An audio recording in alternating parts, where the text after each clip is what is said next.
Hey, 2.484 habéis votado en la encuesta que hice en la pestaña de comunidad, en la que os preguntaba si queréis que subiera los vídeos de forma unitaria o todos agrupados. Ha ganado mayoritariamente de forma importante el hecho de que los suba de forma unitaria, que cada vídeo o cada temática en concreto pues suban en un solo mismo vídeo, y eso es lo que voy a hacer. En el de ahora, en el vídeo que viene ahora, os voy a subir la colaboración que hice la semana pasada, bueno, esta semana misma, en 13TV, en El Cascabel, en el que se hace un análisis de la realidad económica española.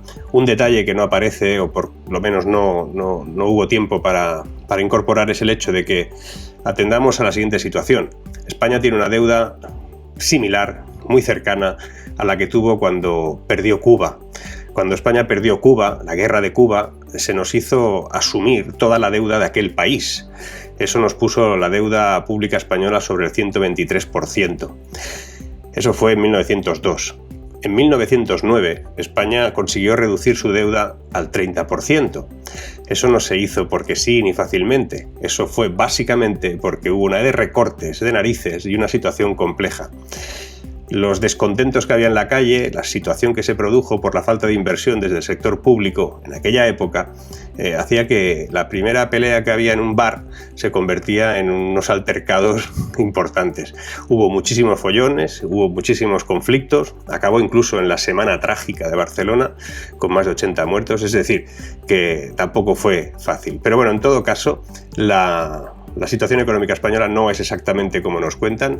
Atendamos a dos situaciones concretas. Una, por un lado, el hecho de la inflación va a subir, va a continuar subiendo. De hecho, este diciembre yo interpreto que nos vamos a ir a cifras contundentes. Recordemos que estamos en cifras de inflación similares a las que teníamos en 1992. Es decir, hasta el 92-93 no habíamos tenido un 5, algo por ciento. En el 91, el 90, teníamos un 6, algo. Si atendemos al hecho de que España tiene una renta per cápita en estos momentos, pues que es similar a la que teníamos en el 2007, sin aplicarle la inflación, es decir, si le aplicamos la inflación, realmente tenemos una renta per cápita aún muy inferior con respecto a la de 2007. Llevamos como muchos años perdidos con esta historia. Llevamos muchos años incorporando un crecimiento que no acaba siendo relevante. Bueno, en esta colaboración hablamos un poquito de eso, aunque estos pequeños detalles que os acabo de decir pues no aparecen, pero que son importantes para la reflexión final que aparece en todo ese vídeo. Nos vemos al final, a ver qué os parece. Marc. Buenas noches, ¿cómo estamos? ¿Y tú crees que vamos a pagar de media lo mismo que en 2018, a pesar de que sigue la escalada irresistible del precio de la electricidad? Es posible, pero es posible porque hay como una trampa al solitario aquí. Sí, Ellos hablan en general de los hogares españoles o de la factura que le llegará en su conjunto, ¿no? Y nunca hablan de la que realmente está siendo más afectada, que es pues la tarifa regulada, ¿no? Esa es la que sufre directamente ese incremento, porque la tarifa libre y otras formulaciones que tenemos verán el incremento el año que viene cuando se hagan revisiones de contratos y de tarifas, lo que son, digamos, en precio plano, ¿no? Es posible, o sea, es muy difícil ya, pero podría ser que si hicieran esa pequeña trampa, ¿no? Que es decir, vamos a hablar de todos y no solo de los que les afecta en este sentido, y si además incorporamos el hecho de que han intervenido todos los costes fijos, sobre todo a partir de una reducción o una exoneración de algunos impuestos, pues aún queda ahí un pequeño margen para que logren en ese ámbito global, no evidentemente cuando hablamos de tarifa regulada. Claro, pero entonces habría millones de españoles que pagarían más que en 2018 y otros que efectivamente pagarían igual que en 2018, según tengas una tarifa regulada o libre, ¿no? Un 40% la tiene regulada, el otro 60% más o menos. ¿Y quiénes son los que se beneficiarían de la situación? Ahora mismo, sí, los que vamos a pagar más, los que tenemos un incremento continuado, son los de la tarifa regulada. ¿Y esos son cuántos en total? Sobre un 40%. Un 40%, estamos hablando de... Pues, puede haber cambiado, pues 20 millones de ciudadanos, por lo menos, o 23 bueno, de hogares, estamos hablando ¿Y estos van a pagar lo mismo que en 2018? No, estos no. Pues entonces aquí se ha hecho trampa. Entonces, claro, pero es que ellos nunca dijeron, en ninguna declaración escucharás que hablen de un tipo de tarifa concreto. Claro. Hablan del global, del conjunto. O sea, que a unos sí es verdad, unos los que tengan la tarifa libre dirán, oye, pues eso sí van a pagar igual que... Pero hombre, esto es hacerse trampas, ¿no? Y además, trampas o mentirnos. Bueno, pero además los que tienen la tarifa libre también han tenido algún tipo de exoneración o alguna incorporación con respecto a recortes aplicados al tramo impositivo, ¿no? Es decir, que hay pocas posibilidades de que eso sea así, pero bueno, todavía queda algunas y en el conjunto lo contabilizan de ese modo. Bueno, las consecuencias ya las estábamos avanzando, Marc.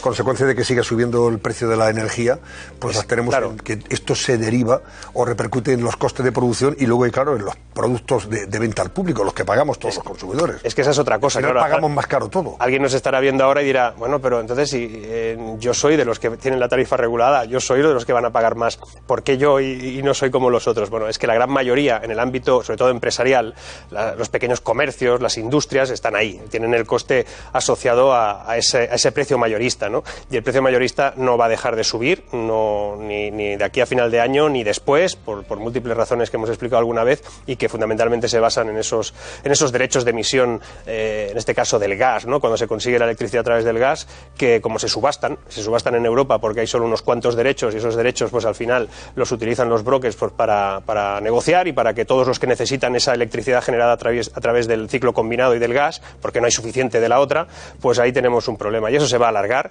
y eso va a afectar a los precios de todo, y recordemos que cuando afecta al precio de producción, afecta mucho a la competitividad de lo que producimos. Es cierto que en el resto de Europa también está pasando, nuestros competidores tienen problemas similares, pero se aplican diferentes exoneraciones, ayudas distintivas, hay diferentes aplicaciones sobre ayudas directas a las empresas que están sufriendo todo esto, que aquí eso exactamente no se está haciendo. Bueno, Mar, y luego desde el punto de vista del análisis frío y objetivo de la situación económica. Tenemos al gobierno que, la ministra Calviño, es verdad, cada vez por tres, si se le interpela al respecto, dice que la situación va muy bien, estamos recuperándonos, la economía no... O sea, ella no tiene en cuenta esos informes que hablan de una recuperación más lenta, una recuperación que no termina a ser, o no es la que realmente merecería la situación actual, y confía en que se cumplan sus previsiones. Pero eso lo desmienten los hechos, o por lo menos lo están desmintiendo aquellos informes que dicen lo contrario, ¿no? Tanto nacionales como internacionales. ¿Qué afrontamos en 2022? ¿Cuál es la situación económica de España? Antonio, aquí tenemos un problema de percepción, y es que como estamos en un rebote económico, los datos o lo que sugieren los datos siempre son espectaculares. O sea, crecer al 4,6, aunque sea esa revisión a la baja que ha hecho pues la OCDE o cualquier organismo de los 20 organismos que nos han repasado en los últimos meses, y no sea ese 6, algo que dice el gobierno, es que un 4,6 es mucho, es crecer mucho, ¿no? Es crecer bastante. El problema es que venimos de una situación tan deplorable y de una caída tan exagerada que se queda en muy poco margen, y que realmente seguimos muy abajo, ¿no? Estamos todavía en el subterráneo, ¿no? Ha caído el ascensor muchísimo y estamos ahí todavía subiendo pisos todavía por debajo de la planta baja. Y la verdad es que cuando España crece a un 4,6, si es al final ese crecimiento, yo creo que incluso podría ser algo más, pero se rondará por ahí, 4,6, 5 como máximo, no será lo que decía el gobierno. Cuando tú creces con esa potencia, creas empleo. Y esa es la gran trampa de esta historia.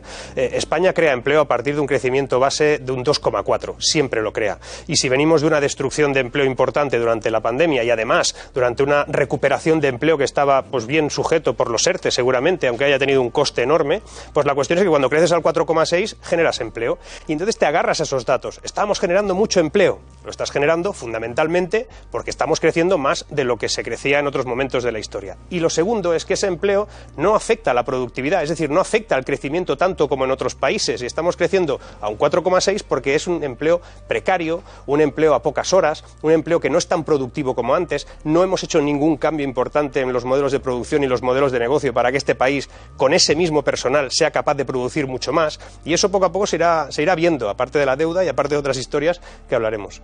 Pero y ese empleo, por ejemplo, no te has referido a él. ¿Es un empleo también público? Porque se ha hablado de que, claro, no sé si hablan del 40% de todo el empleo que se ha generado o se ha creado durante estos últimos meses es público. El empleo neto, es decir, lo que antes no teníamos y que ahora tenemos de más, cuando hablamos de que tenemos más personas trabajando que nunca, que hay más personas en la seguridad social que nunca, es porque hay una gran parte de ese empleo, un porcentaje importante, no recuerdo exactamente el número, pero va por ahí, por el 30 y algo del nuevo empleo creado, tiene que ver con el empleo público.